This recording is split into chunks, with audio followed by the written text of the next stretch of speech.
understand you. And welcome to Tell Me Your Story, New Paradigms for a New World. I'm Richard Dugan, your host, and I thank you so much for joining us here on this special edition of Tell Me Your Story. That's right. We're normally on 7 a.m. and 7 p.m. on Sundays, 1 a.m. Monday mornings, but this is a special broadcast, and we hope you enjoy it. We hope we're here in this slot for a while, but we're here today, and we're here today with a very special guest who is going to help those of you who are parents. And there is, in a manner of speaking, an element of parenthood in my life with my wife, in that we have animals, okay? And I've heard all of the discussion about, especially dogs and cats, don't treat them as your children. Too bad, too late. We do, and that's the way it is, and there's nothing you can do about it. But that's okay. We all have to find our own way. But I think that today's program is going to be good for me as well, even though mine are animals, but they're not really. They're very loving. And we're going to talk about raising good humans. It's a mindful guide to breaking the cycle of reactive parenting and raising kind, confident kids, which is going to help us in other areas of our lives as well, I do believe, with my guest, Hunter Clarke Fields. And there is an MSAE behind that. Thank you so much for joining us. I'm happy to be here, Richard. Thank you. I would say that with this kind of a program, and though we normally deal in a lot of the non-physical aspects and attributes of living, a lot of times it does start on the inside and works its way out. And I'm wondering about you as a parent. Obviously, you have two young ones, actually not so young anymore, but nonetheless. And you had to start somewhere figuring out how to raise these kids from the very beginning. There's no course. Well, there might be in college as far. There wasn't when I was growing up or my parents growing up. You basically did what the phrase is, you did the best that you could with what you had. I don't blame my parents for anything. I don't hold them responsible for who I am. That's on me these days. I think probably from the day of accountability, but I think that changes with people. So how did you determine that we needed this awareness and understanding of how to raise our children, to raise good humans, because we need these good humans throughout our lives? I mean, I came upon that awareness from a very, very personal level because I really needed some help. I was struggling as a young mom. I was kind of one of those people like I'm, like an achiever. Like I get the good grades and I, go do the things. And I kind of had this idea, and a lot of people have this idea that, I can just decide I'm going to parent this way and just decide to do it. And lo and behold, like as we get into this situation, this incredibly challenging situation where where the stress is happening and then these patterns that could just arise from our parents. And so my pattern that arose pretty clearly was my father's and his fathers and mothers and so on, their anger. Like I really had a badass temper that came out and I could see myself scaring my daughter. And it was exactly what I didn't want. And so, it was, I had to struggle to figure it out because there were a lot of great people telling a lot of great things, but it was kind of like the advice was kind of like, just say this or just do this and everything will be great. But the problem was that I couldn't implement that advice when I was triggered. And and I've learned since then, like the biology behind that, what's really happening. But, I realized that like, there's all this wonderful advice out there, but that's where what Raising Good Humans does is brings together some of this great skillful communication advice that we've had around since like the 60s and 70s now with mindfulness and self-compassion work to lower our biological reactivity, right? Because that's when we're kind of at our worst. And so I needed it. I needed it desperately. Well, now, wait a minute. I thought Dr. Spock was the end all and be all of raising kids. I never read Dr. Spock. That's so, yeah, sorry. That's That's like so way, that's so 1950s, Richard. yeah. That's like my mom. I think my mom read Dr. Spock about me. Hmm. I don't know if my parents did. But what I do know with my family and my parents in particular, and their raising of me, which is the only real point of reference that I have, is that, again, as I said, they did the best they could with what they had. They Sure. had to deal with four children. Once we were all born, the four children who had disabilities. I was amongst them. And pretty much we all grew up, even with our, and I have referred to them for over 40 years, perceived limitations. None of us looked at ourselves like that, at least not for very long. I mean, I had a very brief stint after graduating high school where I said, well, the state is the one that labeled me legally blind. It's not my fault. It's theirs. Da, da, da, da, da, da. And I finally got out of that and said, if I'm going to accomplish anything in my life, I better do something. And here I am today with you. So do you take the position before you started this learning process that, yeah, I did the best that I could? And I want to dovetail that into your father with your children. How different was he with them, or is he with them, as opposed to you? Because you're not going to tell your dad, look, I wrote this book called Raising Good Humans, and I need you to read it and follow it because I'm their yeah. mother, and so on and so forth. How different was he with you as opposed to as he is and has been with with his grandchildren, your daughters? I don't think he's read it yet, actually. I do love my dad very much. We have healed our relationship. We had a long. Yeah. And we're not here bashing your dad. No, don't get me wrong. No. He was definitely doing the best that he could with what he had too. I mean, and that's the truth about every stage. When we know better, then we can do better. But we also need to kind of change those habits of thinking and habits of we do a lot of things via habit energy, right? Like we do a lot of things because they're familiar. We repeat habits because they're familiar. The brain takes shortcuts. And so when my father with my kids, he's really, for the first 3 to 4 days, he's really different.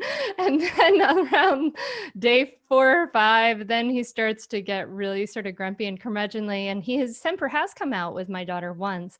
And I remember it really, really brought me back. He hasn't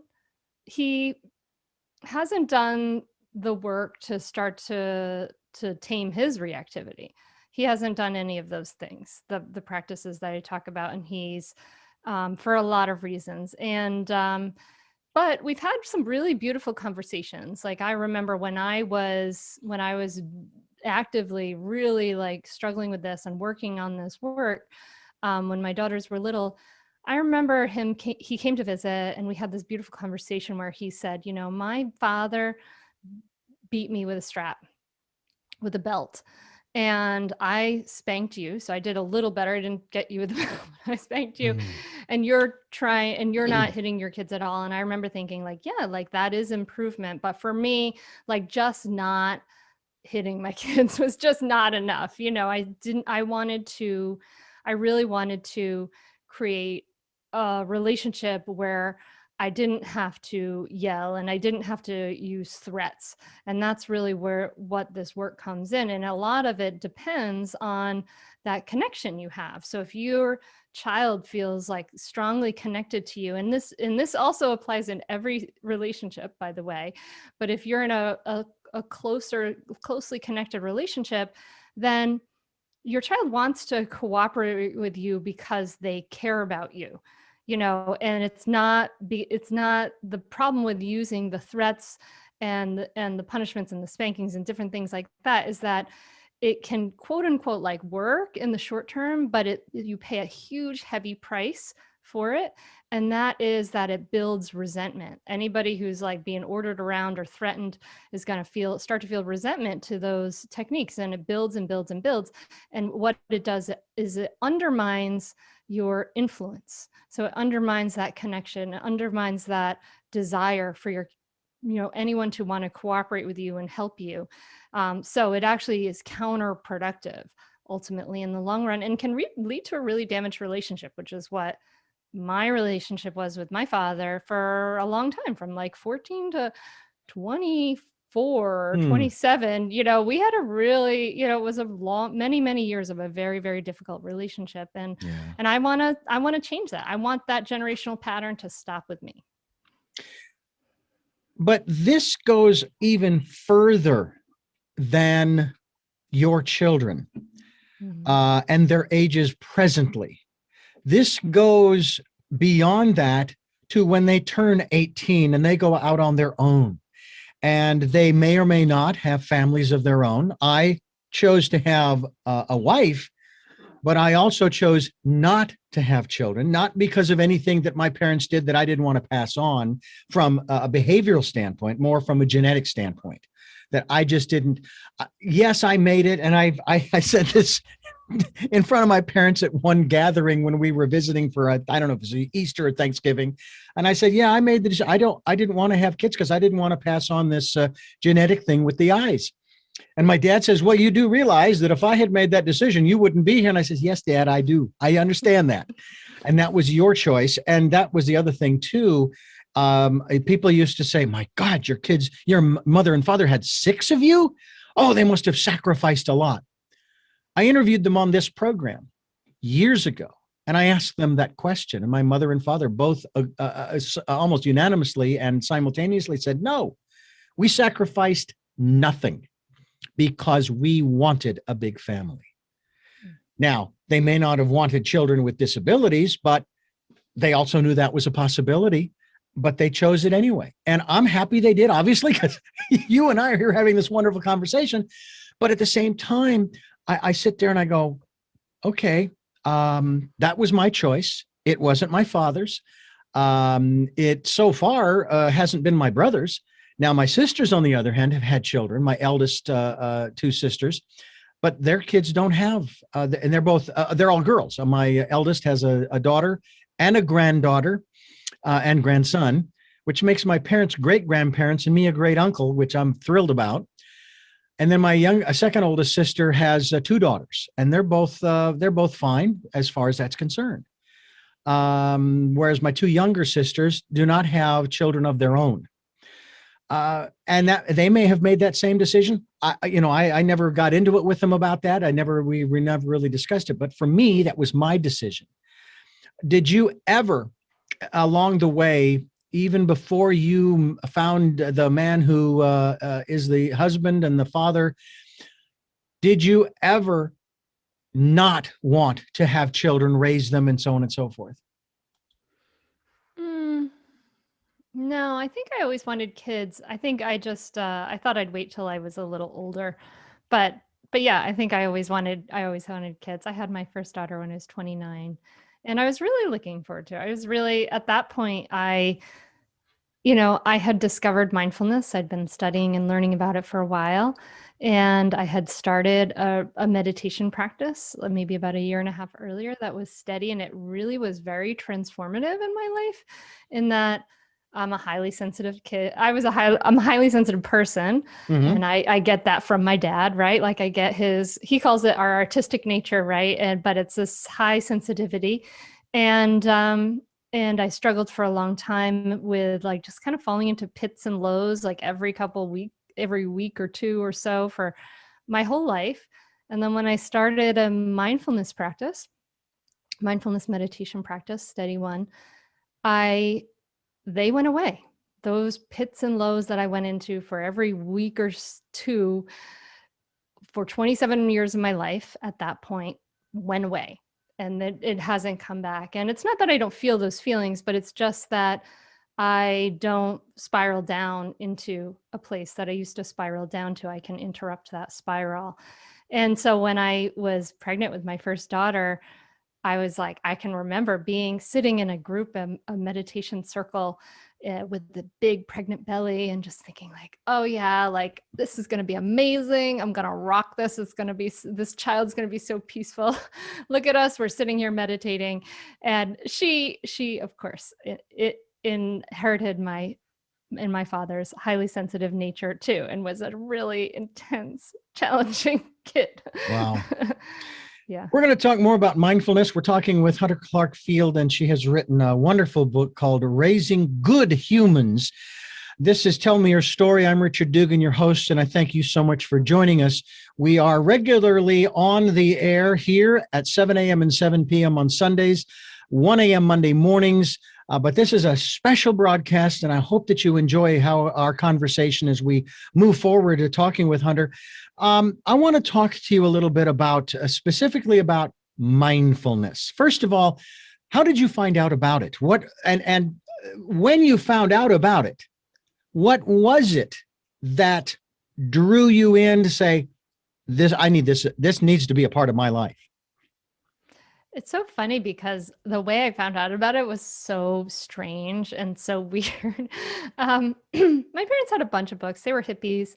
They had a bunch of books of all kinds of different, and they had like those little mini books, those like little small ones. Oh, yeah. Yeah. And I used to do this like 5-mile bike ride after school to my job, where I had some free time at this job entering data for a yacht service place. Anyway, so I took this book with me, and it was a book of Zen koans. And if you know anything about Zen koans, they're these like inscrutable little poems or sayings that are meant to kind of like wake you up, but basically they don't make any sense whatsoever, like to the thinking mind. They're like a little strange and difficult. And that was actually my first book about mindfulness. And I was kind of like, okay. But something kept drawing me to it. I think I explored the Be Here Now bookstore in my hometown with the crystals and things like that quite a bit. And I started reading a teacher who eventually I ended up going on many retreats with and things like that, the Zen master Thich Nhat Hanh. And he's written like well over 90 books, and he was nominated for the Nobel Peace Prize by Martin Luther King Jr. in the 70s for his peace work with Vietnam. And it made so much sense to me. And it was just so reassuring to understand that like what we understand, what the teachings are, like that life has suffering, like everybody suffers in life. And that was so different from what I learned from our culture, which was, why aren't you happy? There's something wrong with you if you're not happy, And I was like, so the message was that life has suffering, it's inevitable, and there's a path away from suffering. Like there's a path to follow. Mm-hmm. And so for me, I started reading these books and devouring more and more and more for a good 10 years before then I actually was able to sit down and start that practice that I told you about. Now, not to be disrespectful by any means, but are you indoctrinating your children with the mindfulness philosophy?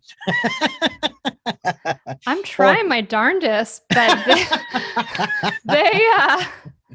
they're very resistant. When your mom is the mindful mama mentor and has written a book called Raising Good Humans, you're very resistant to these teachings. I hear from my students in my mindful parenting course and membership that all the time these like wonderful success stories about them sharing mindfulness practices with their kids, and they're so cute. And I'm quite jealous because my kids are quite resistant to it.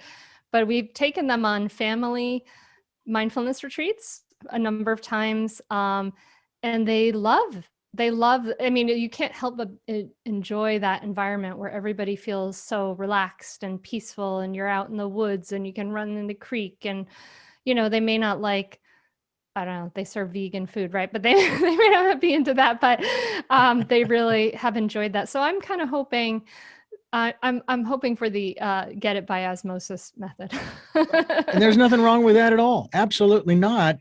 And that's really the best way I've understood it. To teach is to teach by being the example.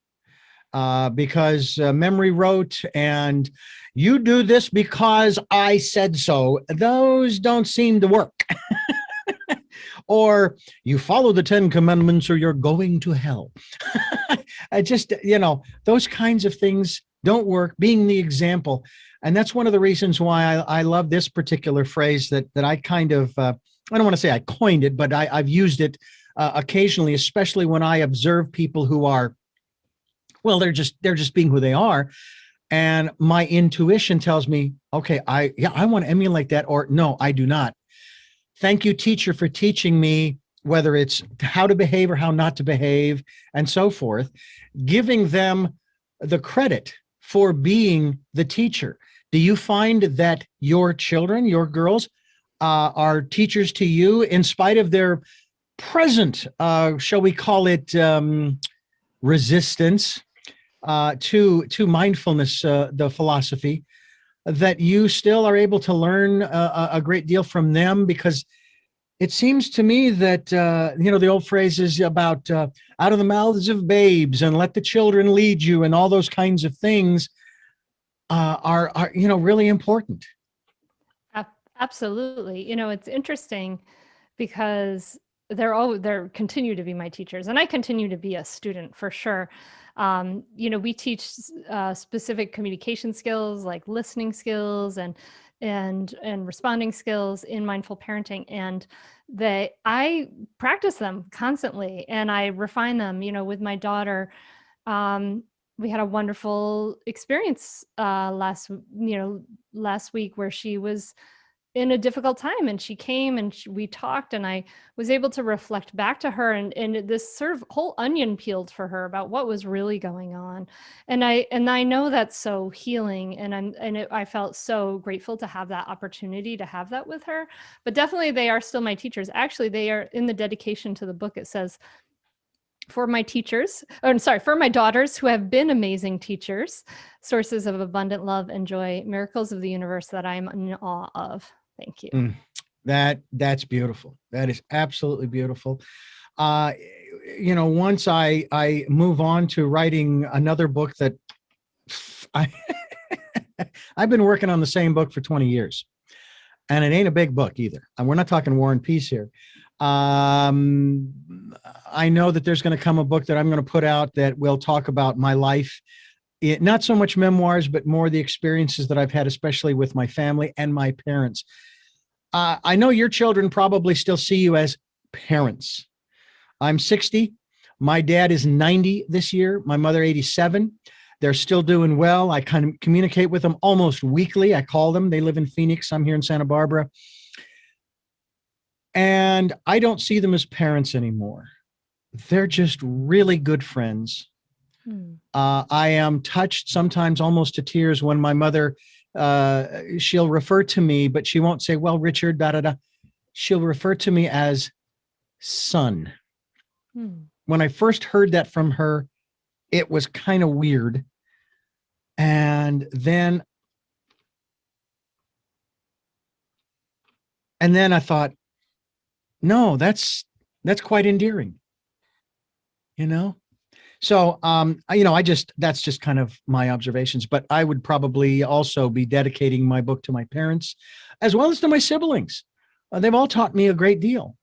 And I think one of the other lessons that I have learned, and I'm curious as to you, is that you would not be who you are, where you are right now, if it weren't for the thousands of people who have had input and impact on your life, right? For sure, yeah. So aside from your daughters and the dedication in the book, Raising Good Humans, what other individuals, maybe one or two or three, can you list, if it'll be appropriate to do so here, who have really impacted your life and helped you to become and maintain good humanness? Well, one is my mother, who's an amazing human being, and she showed me through her actions, not through direct teaching, She was a hospice nurse for many years, and but she also took. So what one thing she did was she went horseback riding. She gave herself horseback riding lessons and half leased a horse for many years until an injury. But we were my dad made signs. She was a nurse. It was not like we had a ton of money for a very expensive Right. thing like this. But what she showed me was that her needs mattered.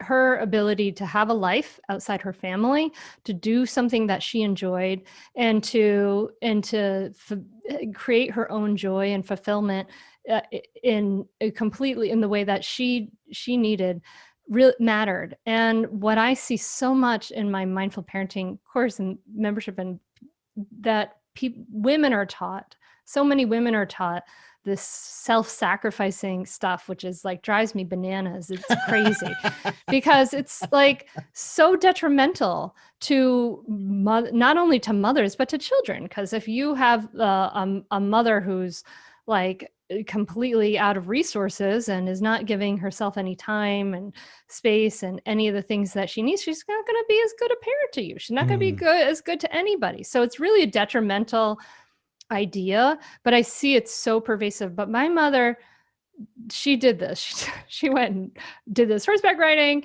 and other things and took care of herself. And it wasn't any kind of explicit thing, but I realized, oh, I don't have that idea that I should be self-sacrificing. I don't feel guilty for taking care of myself. And that is especially because of my mother, who I really, really appreciate. I would certainly thank the teacher I mentioned, Thich Nhat Hanh, who's been like the most amazing influence in my life. And I really appreciate his teachings. He has this quote that I use often because it just is so meaningful to me that I really, it drives the work that I do in a lot of ways. He says, when you love someone, the best thing you can offer is your presence. How can you love if you are not there? And it's like, oh, yeah, right? Like, how can you love if you are not there? So when we're not in the present moment, when we're not doing, when our mind is somewhere else and our body is in a different place, we miss out on life. We miss the only place life is available and the only place our connections with each other are available. And that's so profound to me. And I guess I would also thank my husband, who's like, he's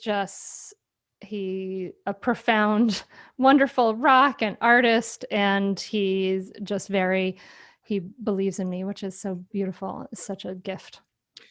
I'll tell you, that seems to me to be the most important part of all of this, and that is the people that you have around you, those that surround you, if you will. And in this case, of course, your children and your husband. I want to let our listeners know before we move any further here, you're listening to Tell Me Your Story, New Paradigms for a New World. This is a special edition of Tell Me Your Story. We're talking with Hunter Clarke Field, and we're talking about mindfulmamamentor.com. That's the website where you can go and find out more about raising good humans. Almost sounds like something that the aliens should be doing, is helping to raise, because it seems as though on some levels and in some quarters, we're not doing a great job. And we need to do a better job. And maybe the aliens would take note from your book and say, okay, here's how we're going to raise these humans that are these ugly bags of water, as I've heard on some sci-fi shows. This is a book about a mindful guide to breaking the cycle of reactive parenting and raising kind, confident kids. I'm curious about your thoughts of some of the old ways of raising children. And I'm not talking about the pre-1960s, okay? Now, my parents, yeah, they used a belt on me from time to time. There was some discipline, and I would say that's probably reactive parenting. But again, I'm okay, Now, today, that might be considered child abuse, okay? But it wasn't then. It was you were disciplining your child, trying to get them to mind you. My favorite word, my mother's favorite word for me Richard, will you please stop being so fastidious? Not fastidious. That's not the word. Anyway, and then there came along, I think it was in the 70s, maybe it came out of the hippie movement, and then maybe it was in the 80s as well, about, oh no, we don't use the word no around our child. I mean, you see this in a lot of comedy shows or dramas sometimes, where the parents are trying to raise this kid so that the child doesn't ever hear the word no, because they don't want the child to be damaged by the word no and being told you can't do this and you can't, and so on and so. It's what we would view today as kind of bizarre. It's like, wait a minute, that's in the English language. There are times when it is no, and there are times when it is maybe. It's kind of like praying to God. Sometimes the answer is yes, sometimes the answer is no, and sometimes the answer is maybe. Wait, be patient. What about some of the older, just by virtue of here we are in 2021, some of the older ways that have kind of maybe done some damage? And again, I don't want to go back to the 60s and 50s, but maybe the more modern times with the more freewheeling kinds of parenting styles that have actually turned some of our children into adults who are, they behave in an entitled way.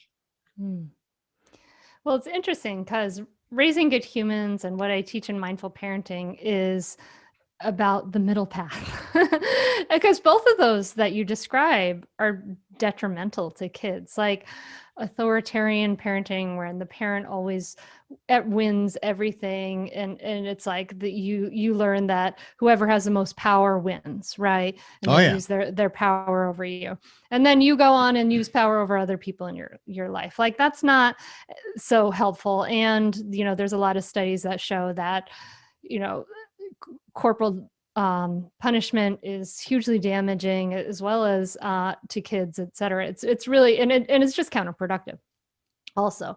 And then the other side of that, like the other side of the pendulum from that permissive parenting, right? Like, oh, we don't say no to our child. Like, there's studies that show that that's really damaging to kids too, in that kids feel unloved, uncared for when they don't have any boundaries. And we talked recently about kind of snow plow parents who are like clearing the path, and we've got kids coming into colleges that are like kind of fragile little teacups because they've never had to deal with any problems in their life. So I think it's really helpful. In the way I like to frame it is that the way of looking at things, like what we're talking about, is how do we resolve conflicts when we have conflicts. Mm-hmm. And that old authoritarian way of resolving conflicts was like the parent always wins. And then the permissive way of resolving conflicts is that the child wins, right? And whoever's on the other side of that kind of feels resentful. So if the child always wins, the parent starts to feel kind of resentful because you've got some entitled kid around, right? And if the parent always wins, the child starts to feel resentful. So this is like the way of approaching conflict where one party's winning and one party's losing.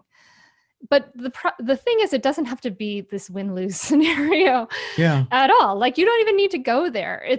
So kids definitely need some boundaries, and it's true that kids need some boundaries, and it's true that we say no to kids like constantly. Like, if you're a typical 2-year-old, your whole life is do this, put your shoes on, put your pants on, come over here, go over there, get down from the chair, get up from the chair, like it's like a constant series of commands, which is frustrating, right? So there's a little truth to all of those things. But when we think about resolving conflicts, we have to understand, that conflicts are totally normal. Mm-hmm. That, kids have conflicts on average, like siblings have conflicts on average, like once an hour. Like, that's totally normal. Well, in my family, with the 6 kids, we never had conflicts.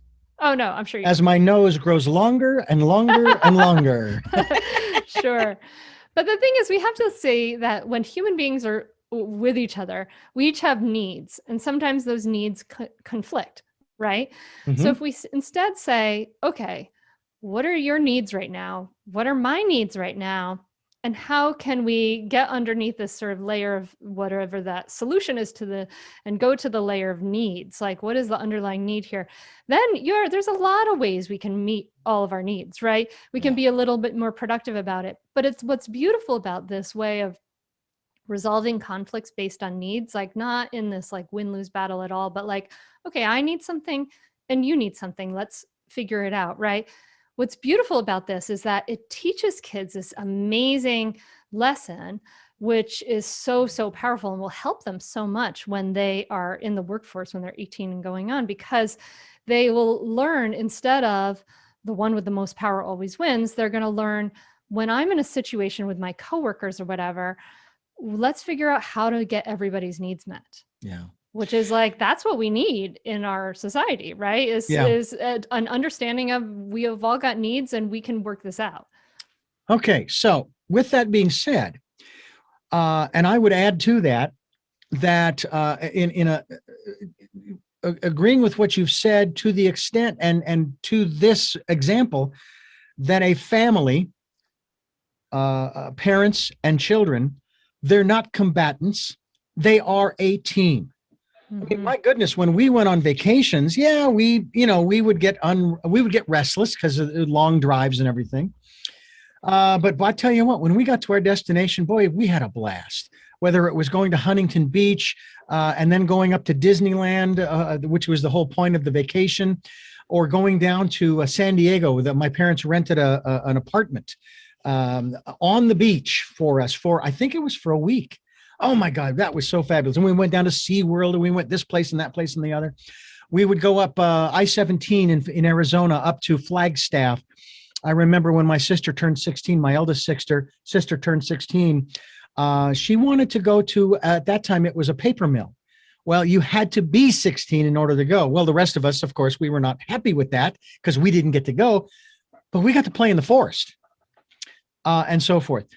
But it was a team. And I would think that your observations might be of our media today, especially movies and television, that not only parents and children have been turned into combatants, if you will. One group is trying to get one up on the other, or if it's just husband and wife, the husband is kind of the dopey guy, and the wife is the stern, I'm in control kind of thing, and they're always trying to get one up. I mean, I like a man with a plan. Okay, I think it's kind of funny, but I've gotten tired of it because he's always trying to get away with something.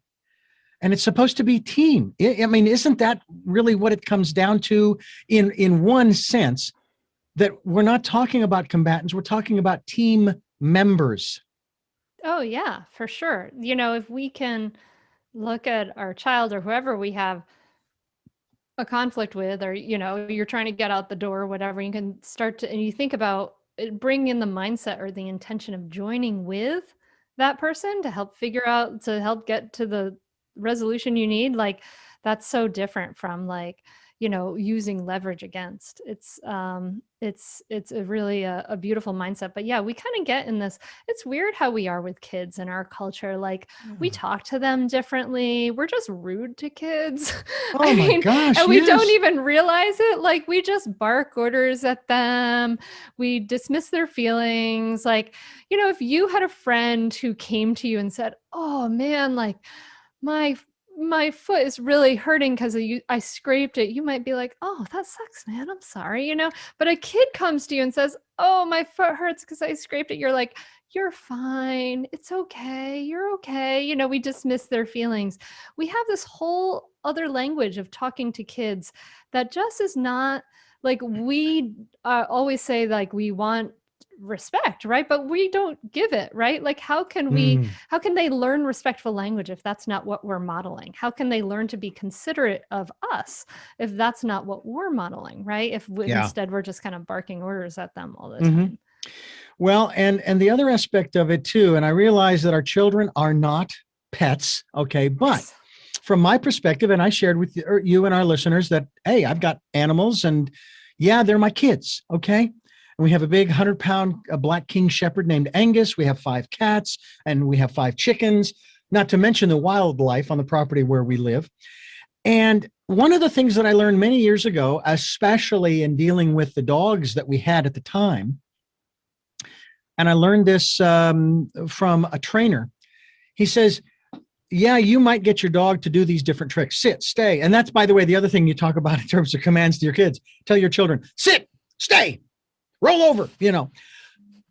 When it comes to our children, I'm sorry, to my pets, okay, my job is not to get them to behave in a particular way. My job, and I do actually believe this applies to children, to human children, my job is to figure out why they're behaving the way that they are.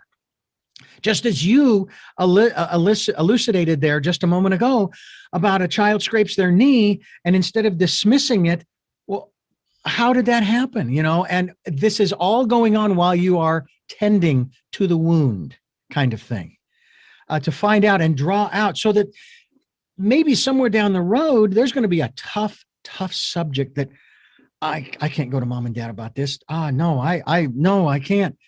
They start learning, oh, I can talk to mom and dad about anything, whatever the problem is.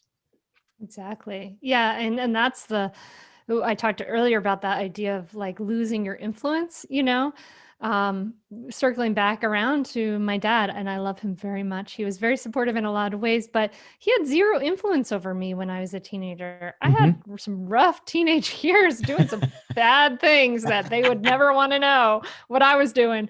But they had no influence, right? Because they had used all that power over me. Yeah, that's what we want to see. Like, and it's so hard to remember in the moment. And that's why those practices of lowering our reactivity, mindfulness, self-compassion, they really, really matter and make a huge difference, because it's so hard to remember that somebody who's acting badly is feeling badly, right? So what's going on, right? It's usually not about you. It's about what's going on for them in their life. It's not personal, Yeah. We're talking with Hunter Clarke Field. She has written a book called Raising Good Humans. We will be sending this out on a giant audio book out into space for the aliens to retrieve and learn from, so they can help us to raise ourselves as good humans. We can use all the help we can get, wouldn't you say? Yeah, I think so. Yeah. This is Tell Me Your Story, New Paradigms for a New World. I'm Richard Dugan, your host, and I want you to go to her website, and that is mindfulmamamentor.com. You're a parent to your two daughters. Are you a mentor too? Well, I think you should ask me that question maybe in another 10 to 15 years and see what the answer is. Okay. We'll find out. I think that's for them to say, I suppose. What is a mentor? I mean, or better question would be, what, in your mind, what's the difference between a mentor and a parent and a friend? Because we've heard that before. I just want to be my child's friend. Well, I mean, I guess a parent, I think of more, that's like our overarching place, right? Like that's our biology. You have parented a child, like, there's that biology. I think if you're, a friend, maybe that can come around. Like that's beautiful that you're friends with your parents now. It's really beautiful. I feel like my mom is now my best friend now in a lot of ways. And a mentor, I mean, I like the idea of a mentor, like a coach, like our kids are, radically underdeveloped when they're born. It's just like how the human species is when we're born. They can't see, they can't, all these things. And our job is not to make them, we're not molding anybody, but we can be like a coach, right? We can help them, coach them into understanding like how to handle this very complex world, right? And how to take care of themselves and take care of others within it. So I think of the word mentor as a similar one to like a coach. As far as combining mentorship with mindfulness and all of the other things you have learned along the way in that regard, Can you share with us your present journey? Does your husband participate actively? I mean, obviously, from the way you describe it, he is extremely supportive. There's no question. Okay. But does he participate in, let's say, I don't know, if you meditate together, or if that's a sort of a solo thing that the two of you do independent of each other?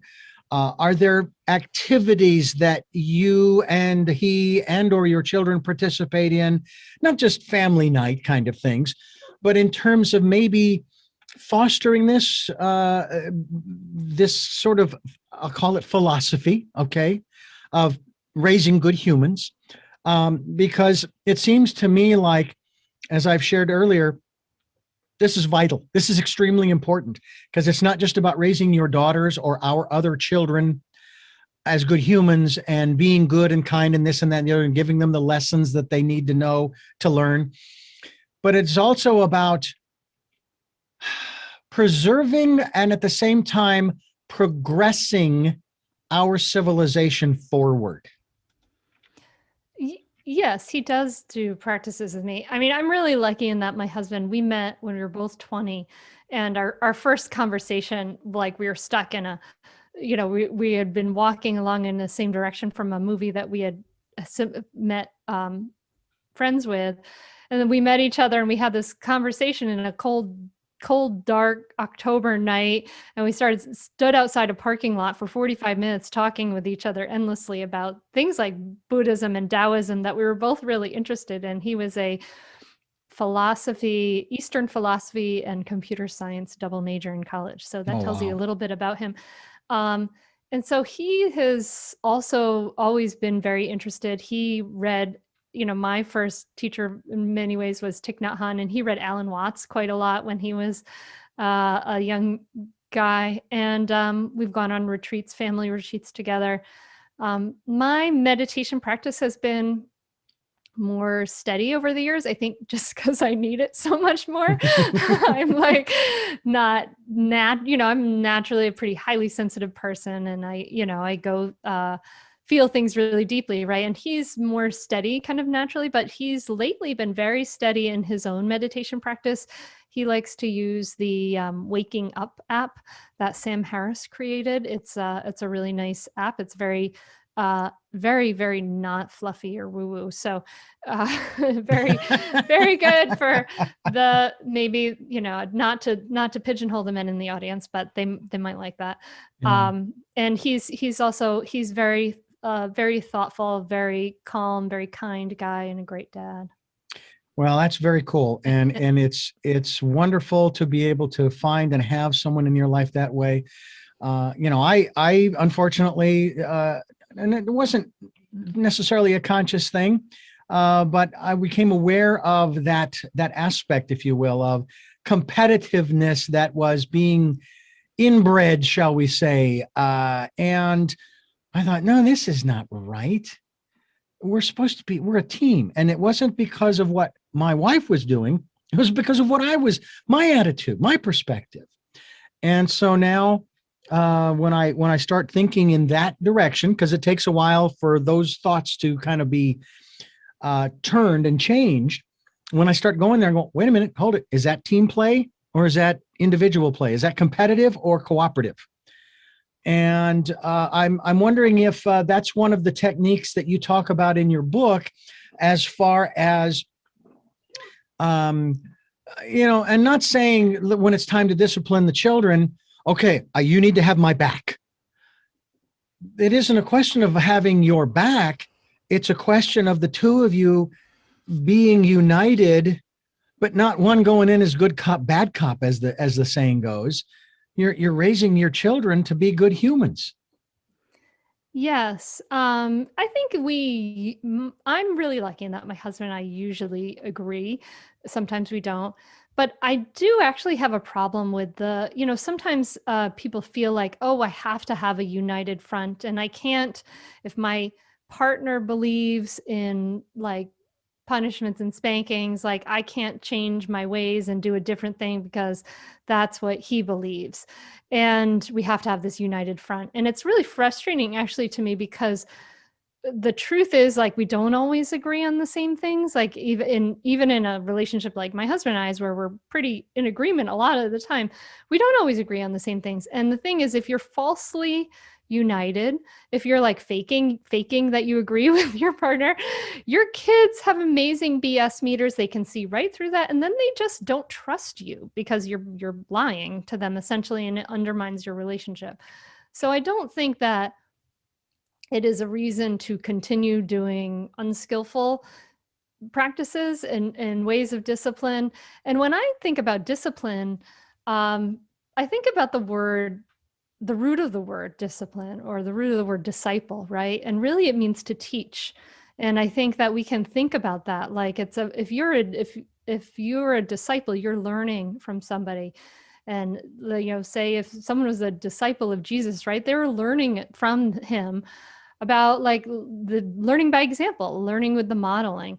And then, so to go back to your question about practices that we might have in the home, like in our home, no, our kids don't meditate. They're very resistant to that kind of thing. But we start each dinner with a moment of silence, and we practice. I've asked them, every night as they go to bed for many years, what are 3 things you're grateful for tonight? Or where do you feel that in your body, if they're feeling something. So there are a lot of practices that we bring in, that gratitude practice being something important to start to shift our perspective, right? Away from that natural human negativity bias. But yeah, I think I've answered maybe 3 of your questions in there, right? Richard. No, that's great. We're talking with Hunter Clarke Field, author of Raising Good Humans.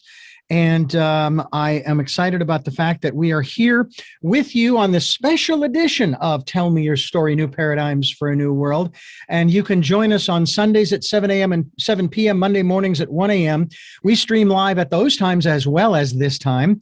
We are on a podcast on SoundCloud, iTunes, TuneIn Radio, Spotify, Stitcher Player FM, Blueberry, and many other locations that you are reposting our interviews to. Thank you so much. I really do appreciate that.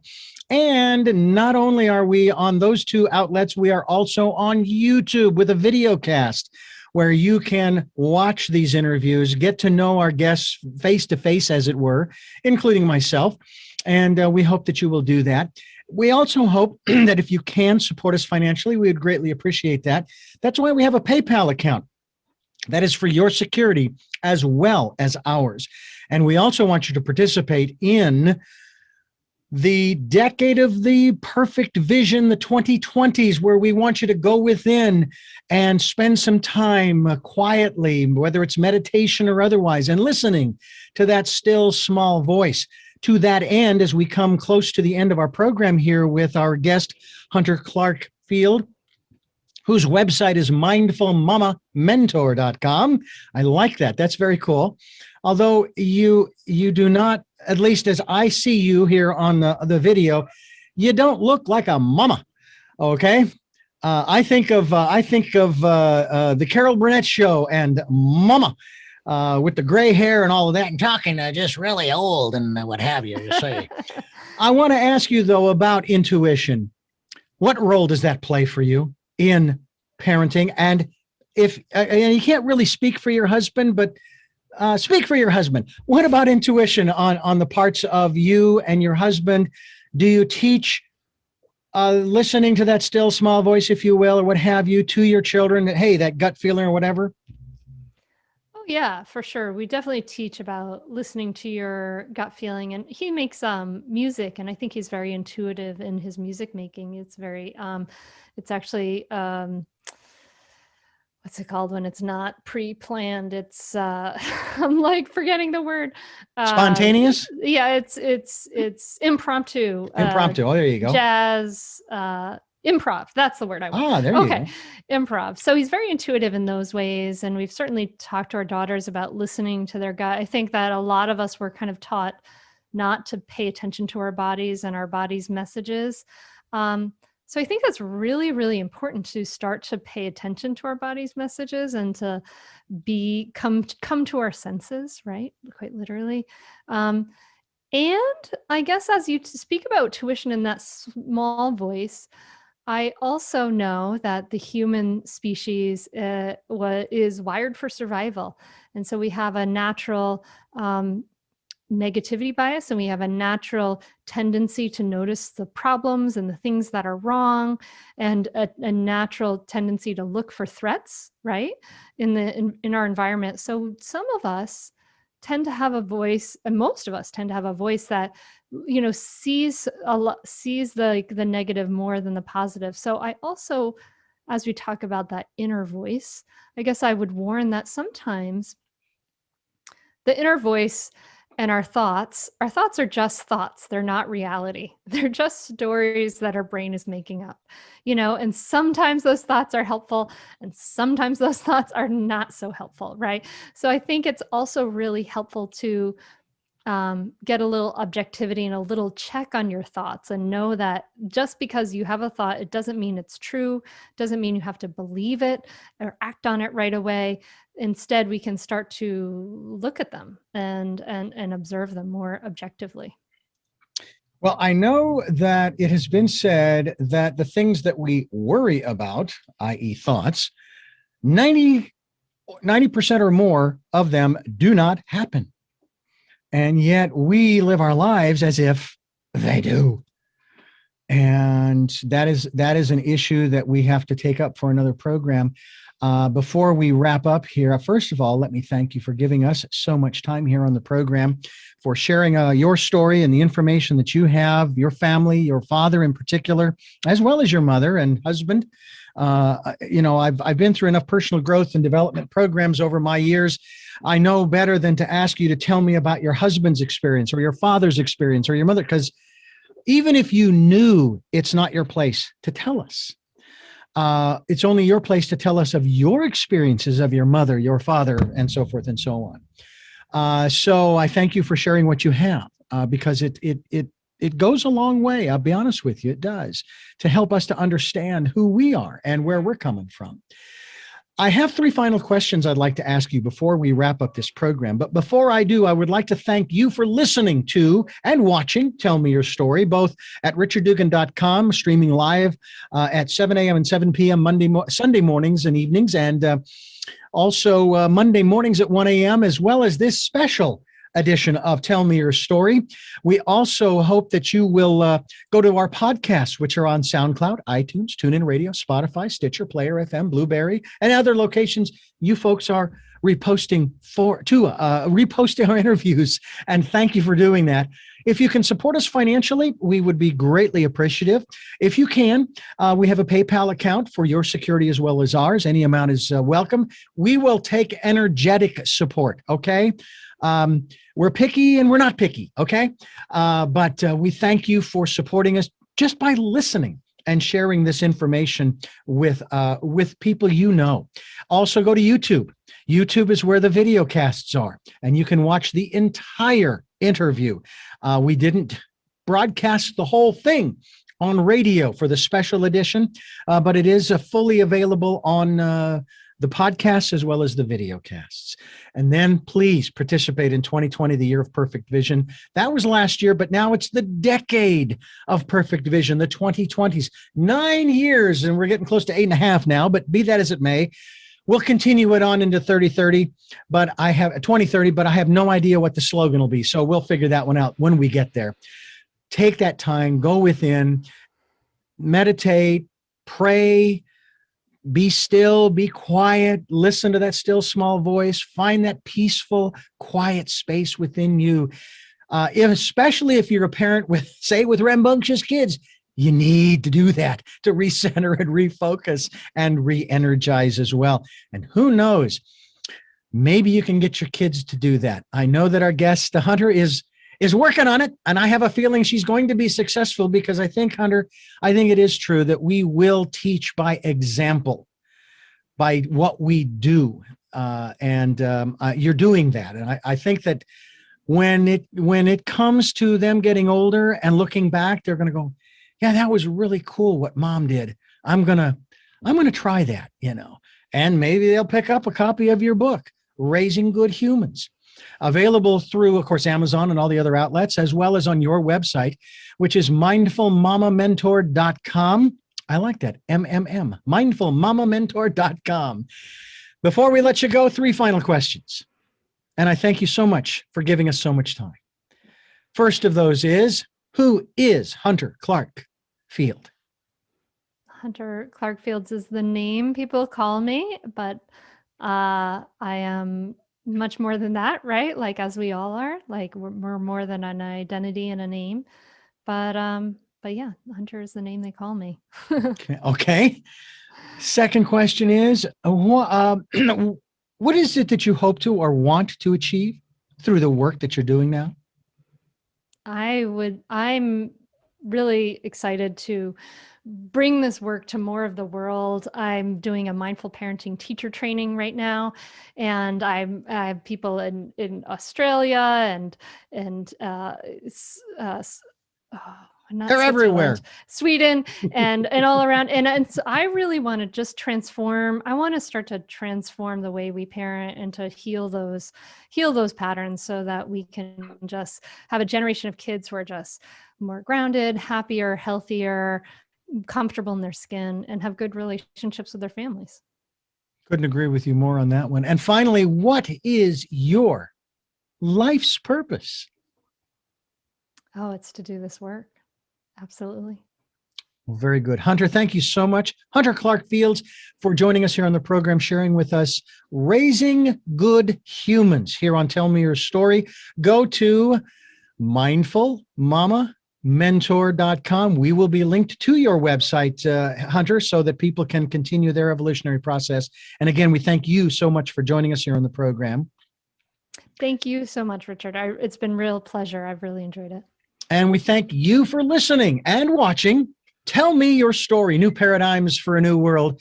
We are giving you choices and knowledge of those choices to help make your dreams come true. Until our next broadcast, podcast, videocast, love to lol.